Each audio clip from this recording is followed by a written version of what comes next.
Hi friends, എല്ലാവർക്കും rice വേൾഡിലേക്ക് സ്വാഗതം. ഇന്നൊരു സ്നാക്കിൻ്റെ റെസിപ്പി ആയിട്ടാണ് വന്നിട്ടുള്ളത്. പഴം കൊണ്ടുള്ള സ്നാക്കിൻ്റെ റെസിപ്പിയാണ്. ഇതിനാവശ്യമായ സാധനങ്ങൾ എന്തൊക്കെയാണ്, ഇതെങ്ങനെയാണ് ഉണ്ടാക്കുന്നത് എന്നൊക്കെ നോക്കാം. ഇതിനായിട്ട് 2 നേന്ത്രപ്പഴം എടുത്തിട്ടുണ്ട്. ഈ നേന്ത്രപ്പഴം ചെറിയ പീസുകളാക്കിയിട്ട് കട്ട് ചെയ്തെടുത്തിട്ടുള്ളതാണിത്. പിന്നീട് നമുക്ക് കുറച്ച് തേങ്ങ ചിരകിയത് വേണം, ഒരല്പം നെയ്യും, പിന്നെ ഇത് കുറച്ച് റവയാണ്. ഞാനിവിടെ വറുക്കാത്ത റവയാണ് എടുത്തിട്ടുള്ളത്. പിന്നീട് നമുക്ക് കുറച്ച് പഞ്ചസാരയാണ് വേണ്ടത്. പിന്നെ നമുക്ക് പാകത്തിന് എല്ലാത്തിനും ചേർക്കണ പോലെ കുറച്ച് ഉപ്പും കൂടി നമുക്കിതിന് ആവശ്യമായിട്ടുണ്ട്. പിന്നെ ഇത് ഒരു 3 ഏലക്കായും ചുക്കുമാണിത്. ഇത് ഞാൻ പൊടിച്ചെടുത്തിട്ടുണ്ട്. പിന്നെ നമുക്ക് ആവശ്യമായിട്ട് വരുന്നത് കുറച്ച് നട്ട്സാണ്. അത് നമുക്ക് എന്ത് നട്ട്സ് വേണമെങ്കിലും നമുക്കിതിന് യൂസ് ചെയ്യാം കേട്ടോ. പിന്നെ ഒരു പാത്രം വെച്ചിട്ട് നമ്മളതിൽ നെയ്യ് ഒഴിച്ച് കൊടുക്കുന്നുണ്ട്. നെയ്യൊന്ന് ചൂടായി കഴിഞ്ഞ് കഴിഞ്ഞാൽ നേരത്തെ കട്ട് ചെയ്ത് വെച്ചിരിക്കുന്ന നേന്ത്രപ്പഴം നമ്മളിതിലേക്ക് ചേർത്ത് കൊടുക്കുകയാണ് ചെയ്യണത്.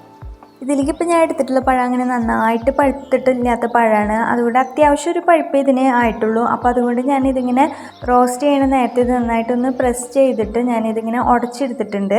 നന്നായി ഇങ്ങനെ പ്രസ് ചെയ്ത് ഞാനിതിങ്ങനെ ഇങ്ങനെ ഉടച്ചെടുത്തിട്ടുണ്ട്. ഇപ്പോൾ നമ്മുടെ ഇത് പഴവും നെയ്യും കൂടി നന്നായിട്ട് മിക്സായിട്ട് വന്നിട്ടുണ്ട്. പിന്നെ ഞാനിതിലേക്ക് ചേർക്കാൻ പോകുന്നത് നമ്മൾ ചിരകി വെച്ചിട്ടുള്ള തേങ്ങയാണ്. തേങ്ങയും കൂടി ചേർത്ത് കൊടുത്തിട്ട് ഇത് നന്നായിട്ടൊന്ന് മിക്സ് ചെയ്തിട്ട് എടുക്കുകയാണ് ചെയ്യണത്. അപ്പോൾ ഇത് തേങ്ങയും കൂടി നന്നായിട്ട് മിക്സായിട്ട് വന്നിട്ടുണ്ട്. ഇതിലേക്ക് ഞാൻ റവയാണ് അടുത്ത് ചേർക്കുന്നത്. ഇത് റവ റോസ്റ്റ് ചെയ്തിട്ടുള്ള റവയാണ് ചേർക്കണമെന്നുണ്ടെങ്കിലും കുഴപ്പമൊന്നുമില്ല. അതായത് വറുക്കാത്ത റവയായാലും വറുത്ത റവയായാലും നമുക്കിതിലേക്ക് ചേർക്കാം. എന്നിട്ട് പിന്നെ ഞാൻ ഇതിലേക്ക് പഞ്ചസാര ചേർത്തിട്ടുണ്ട്. പഞ്ചസാരയുടെ അളവൊക്കെ ഓരോരുത്തരുടെ മധുരത്തിന് ഇഷ്ടത്തിനനുസരിച്ച് നമുക്കിതിലേക്ക് ചേർത്ത് കൊടുക്കാം. എന്നിട്ട് ഇത് വീണ്ടും നമ്മൾ നന്നായിട്ടൊന്ന് ജോയിൻറ്റ് ചെയ്ത് എടുക്കുക തന്നെയാണ് ചെയ്യണത്. ഇതിലൊരു നുള്ളു ഉപ്പും കൂടി ഞാൻ ചേർത്ത് കൊടുത്തിട്ടുണ്ട്. പിന്നെ നമ്മൾ പൊടിച്ച് വെച്ചിട്ടുള്ള ഏലക്കയും ചുക്കും കൂടി ഇതിലേക്ക് ചേർത്ത് കൊടുക്കുകയാണ്.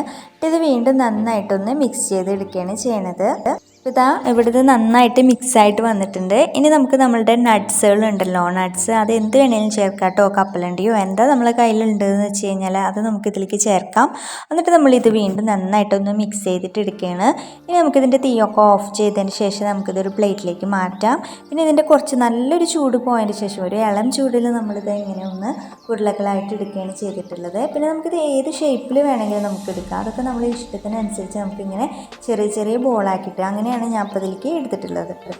ഇനി ഇതൊന്ന് ഫ്രൈ ചെയ്തെടുക്കണം. അപ്പോൾ ഫ്രൈ ചെയ്തെടുക്കാനായിട്ട് ഒരു പാത്രം വെച്ചിട്ട് ഞാൻ അതിലേക്ക് ഓയിൽ ഒഴിച്ച് ചൂടാക്കിയിട്ടുണ്ട്. എന്നിട്ട് ഇതിലേക്ക് ഓരോന്നും നമ്മൾ ഇട്ട് കൊടുക്കുകയാണ് ചെയ്യണത്. വളരെ കുറച്ച് ഓയിൽ മാത്രം മതി കേട്ടോ. കുറേ ഓയിലൊന്നും നമ്മൾ ഇതിനെ മുങ്ങിപ്പോകാൻ മാത്രമുള്ള ഓയിലൊന്നും നമുക്കിതിന് ആവശ്യമായിട്ടില്ല. വളരെ കുറച്ച് ഓയിൽ മാത്രം മതി. അതിൽ നമ്മളിത് ഇട്ട് കൊടുത്തിട്ട് തിരിച്ച് മറിച്ചിട്ടിട്ട് ഒന്ന് ചെറുതായിട്ടൊന്ന് മൊരിപ്പിച്ചെടുക്കുക മാത്രമേ വേണ്ടുള്ളൂ. ഇപ്പോൾ നമ്മളുടെ ഈവനിങ് സ്നാക്ക്, അതായത് പഴത്തിൻ്റെ ഈവനിങ് സ്നാക്ക് ഇവിടെ റെഡി ആയിട്ട് വന്നിട്ടുണ്ട്. അപ്പോൾ നിങ്ങൾക്കിത് ഇഷ്ടപ്പെട്ടെങ്കിൽ നിങ്ങളിത് ലൈക്ക് ചെയ്യാനും അതുപോലെ തന്നെ നിങ്ങളുടെ അഭിപ്രായങ്ങൾ കമൻറ്റ് ചെയ്യാനും മറക്കരുതേ. അതുപോലെ നിങ്ങളിത് സബ്സ്ക്രൈബ് ചെയ്യാതെ കാണുന്നവരാണെങ്കിൽ ഒന്ന് സബ്സ്ക്രൈബും കൂടി ചെയ്യണേ. തൊട്ടടുത്തുള്ള ബെല്ലൈക്കണോളും കൂടി ക്ലിക്ക് ചെയ്യുകയും വേണം. അപ്പോൾ അടുത്ത പ്രാവശ്യം മറ്റൊരു റെസിപ്പി ആയിട്ട് കാണുന്നവരേക്ക് എല്ലാവർക്കും ബൈ.